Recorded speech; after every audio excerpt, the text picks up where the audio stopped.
Movie की शुरुआत में हम बस के अंदर बैठी एक लड़की को देखते हैं जिसका नाम हिरोमी होता है और उसके पीछे कुछ बच्चे बैग से खेल रहे होते हैं और वो बच्चे खेलते खेलते आपस में बात करते हैं कि टेके टेके जो है वो वापस आ चुकी है और वो लोगों के कमर के पास से 2 टुकड़े कर देती है और तभी वो खेलने वाला बैग हिरोमी को लग जाता है और वो कहती है कि ये बकवास बातें बंद करो। और अब बस से उतरकर हिरोमी अपने घर जा रही होती है और तभी उसे ऐसा लगता है कि कोई उसका पीछा कर रहा है और वो पीछे जब देखती है तो उसे कोई भी नजर नहीं आता और उसके साथ 2 बार ऐसा और होता है। तभी हम देखते हैं कि हवा जोर से चलने लगती है और हिरोमी को लगता है कि कोई बहुत ही तेजी से उसका पीछा कर रहा है और वो भागते भागते एक जगह पर जाकर रुक जाती है और उसके सामने एक घर होता है जहाँ पर कुछ लोग आपस में बातें कर रहे होते हैं कि टेके टेके जो है अब वापस आ चुकी है। और अब हिरोमी टेके टेके को देखती है जो बहुत ही तेजी से उसके पास आती है और वो बहुत ही ज्यादा बेरहमी से हिरोमी की बॉडी के 2 टुकड़े कर देती है। और अब सीन शिफ्ट होता है और हम काना और आयाका को देखते हैं जो बहुत ही ज्यादा अच्छे दोस्त होते हैं। और अब आयाका काना को उत्सुमी के बारे में बताती है और कहती है कि वो मुझे पसंद है, इसलिए क्या तुम मुझसे मेरे बारे में बात कर सकती हो।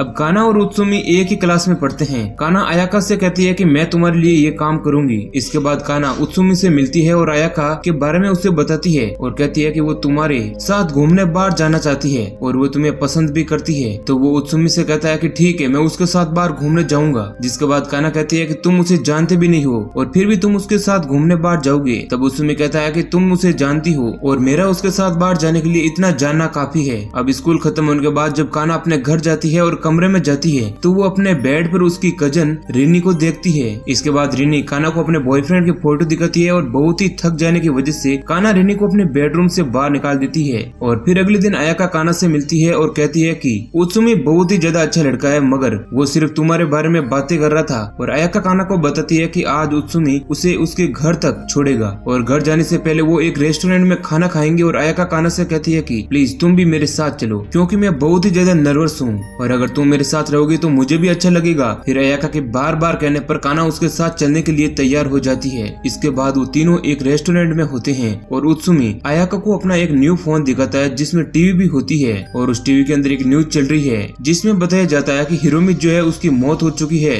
और उसके लोअर पार्ट को किसी ने काट दिया है और ये किसने किया है ये अभी तक किसी को भी पता नहीं चला है। अब उत्सुमी कहता है कि ये सब टेके टेके विच ने किया होगा। अब टेके टेके के बारे में उत्सुमी और आयाका दोनों को पता होता है लेकिन काना को इस बारे में कुछ भी मालूम नहीं था। और उत्सुमी काना को बताता है कि अगर रात को तुम कभी ओवरपास के ऊपर से गुजरोगी तो तुम्हें टेके टेके की आहट महसूस होगी। अगर उसने तुम्हें आवाज दी और तुमने पीछे मुड़कर देखा तो वो तुम्हारे लोअर पार्ट को काट देगी। और आयाका भी बताती है कि अगर उसने तुम्हें आवाज दी तो तुम्हें पीछे मुड़कर किसी भी हालत में नहीं देखना है, नहीं तो तुम मारी जाओगी। अगर तुम किसी तरह बच भी गई तो टेके टेके तुम्हें 3 दिन के अंदर किसी भी हालत में मार ही डालेगी। अब इसके बाद आयाका वॉशरूम चली जाती है और उत्सुमी काना को बताता है कि वो आयाका को पसंद नहीं करता है और वो आयाका के साथ सिर्फ हैंग आउट कर रहा है। और इस बात को आयाका सुन लेती है और वो बहुत ही ज्यादा दुखी हो जाती है। अब आयाका और काना रेस्टोरेंट से निकलकर अपने घर जाने लगते हैं। इसी बीच आयाका काना से पूछती है कि क्या वाकई में उत्सुमी तुम्हें पसंद करता है। तो काना कहती है कि हाँ वो मुझे पसंद करता है। तो आयाका कहती है कि मैंने तुम्हारी बातें सुन ली है और तुम मुझसे झूठ मत कहो। और फिर आयाका काना से कहती है कि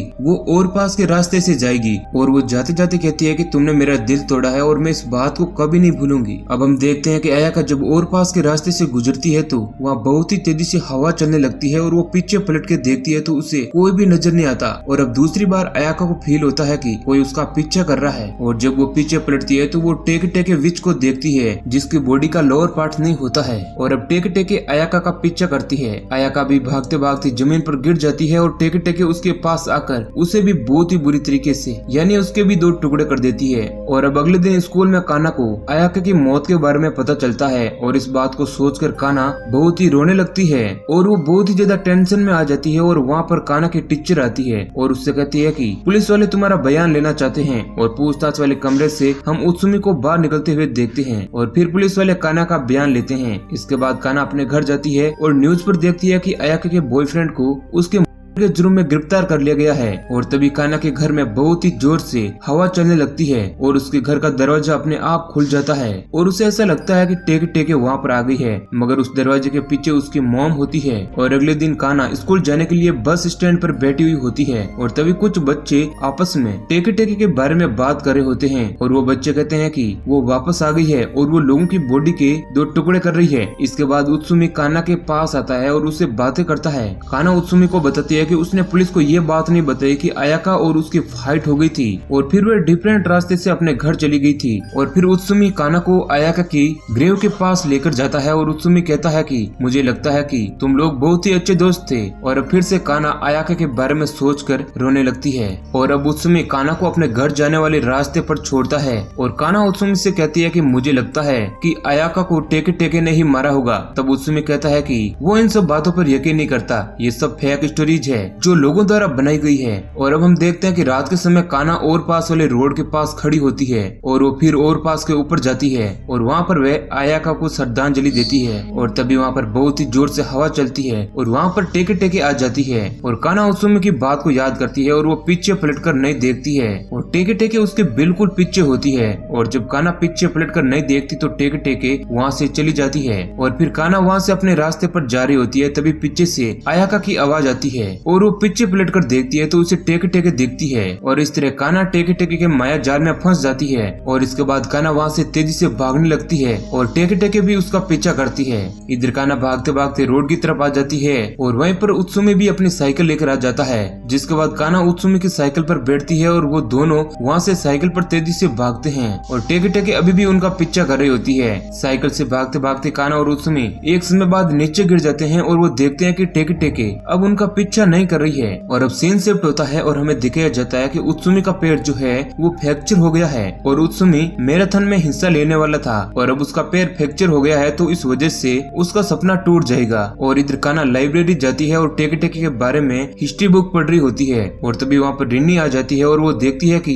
काना टेके टेके के बारे में पढ़ रही है और रिन्नी काना को बताती है कि टेके टेके के बारे में वो भी रिसर्च कर रही है। और इसके बाद काना रिन्नी को वह सब बातें बताती है जो उसे टेके टेके के बारे में पता होती है। इसके बाद वो दोनों हिस्ट्री बुक के अंदर और जानकारी हासिल करती है और साथ ही रिन्नी बताती है कि वर्ल्ड वार के बाद से ये काकोगावा की सबसे हिस्टोरिकल स्टोरी है। और रिन्नी काना को बताती है कि वो काकोगावा के प्रोफेसर से मिलने जा रही है ताकि वे टेके टेके के बारे में कुछ और जानकारी हासिल कर सकें कि आखिर उसने अपने आप को क्यों मारा। और फिर काना रिन्नी को बताती है कि उसने टेके टेके को देखा है और उसके पास सिर्फ कल का ही दिन बचा है जिंदा रहने के लिए। और फिर वे दोनों मिलकर काकोगावा शहर जाते हैं और वहाँ पर प्रोफेसर से जाकर मिलते हैं। जिसके बाद प्रोफेसर उन दोनों को बताता है कि 60 साल पहले एक लड़की ने और पास के ऊपर से कूदकर अपनी जान दे दी थी और फिर उसी वक्त उस लड़की का बॉडी का लोअर पार्ट अलग हो जाता है। इसके बाद काना एक सेंटेंस लिखती है जहाँ टेके टेके का मेमोरियल होता है। इसके बाद काना उस लड़की के मरने का रीजन भी पूछती है मगर प्रोफेसर को इस बात के बारे में कुछ भी पता नहीं होता है और वो अंदाजा लगता है कि शायद उसके साथ कुछ गलत हुआ होगा इसलिए शायद उसने अपनी जान दी थी।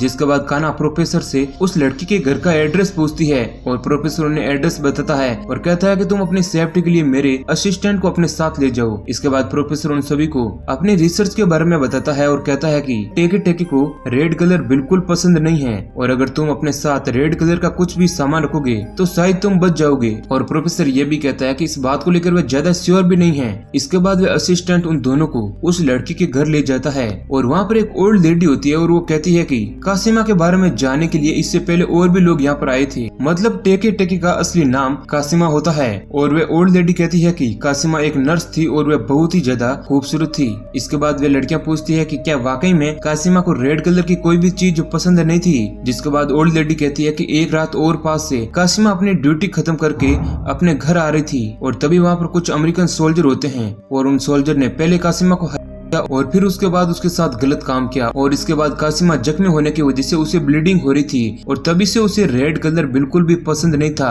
और फिर कासिमा को इस बात से बहुत ही ज्यादा सदमा लग गया और इसी के बाद से उसने अपनी खुद से जान ले ली। और फिर वह असिस्टेंट कहता है कि जब वो स्कूल में था तो उसने एक रूमर सुना है और रूमर ये था कि जब टेके टेके की मौत हुई तो उसका एक मेमोरियल बनाया गया था और उस मेमोरियल के पास टेके टेके की बहन रोज उसे खाना ऑफर करने जाती थी। और एक दिन कासिमा की सिस्टर की सडनली डेथ हो गई थी और तभी वो मेमोरियल वहाँ से गिर गया था और तभी वहाँ से टेके टेके की शुरुआत हुई है।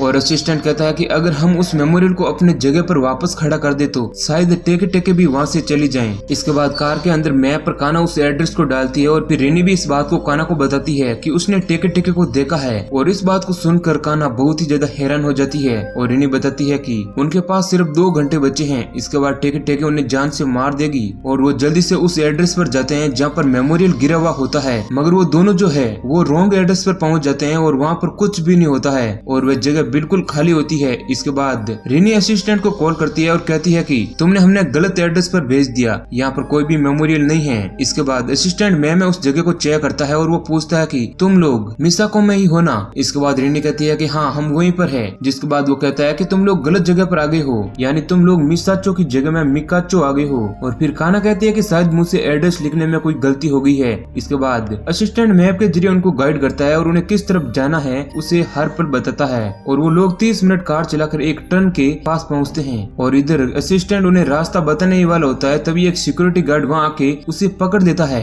इधर नेरी और काना कंफ्यूज हो जाते हैं और वो राइट जाएं या फिर लेफ्ट इस बात को लेकर सोच में पड़ जाते हैं और तभी फोन पर असिस्टेंट उन्हें राइट साइड जाने के लिए कहता है। और इधर ट्रेवल करते करते इन्हें रात हो जाती है और वो दोनों एक जंगल में जाते हैं जहाँ पर मेमोरियल रखा होता है और उन्हें वे मेमोरियल मिल जाता है और तभी टेके टेके भी वहाँ पर आ जाती है। और इधर जब रिनी और काना उस मेमोरियल को अपनी जगह पर खड़े कर रहे होते हैं तभी टेके टेके और तेजी से वहाँ पर आ रही होती है और वो दोनों मिलकर मेमोरियल को उस जगह पर सही सलामत खड़ा कर देती है। इसके बाद टेके टेके वहाँ पर नहीं आती है और अब वो दोनों कार के अंदर जाकर बैठ जाती है और चैन की सांस लेती है। तभी उन्हें कुछ आवाज आने लगती है और जब वो पीछे देखती है तो वहाँ पर टेके टेके होती है। जिसके बाद वो लोग कार को स्पीड से भगाकर वहाँ से भागती है और काना समझ जाती है कि टेके टेके सिर्फ उन लोगों को मारती है जिनके पास कोई रेड कलर की चीज हो। इसके बाद वो लोग कार से रेड कलर की चीजें बाहर फेंकने लगते हैं लेकिन फिर भी टेके टेके उनका पीछा नहीं छोड़ती है। और अब काना नोटिस करती है कि उनकी कार भी रेड है। जिसके बाद वो लोग गाड़ी को बीच रास्ते में ही रोक देते हैं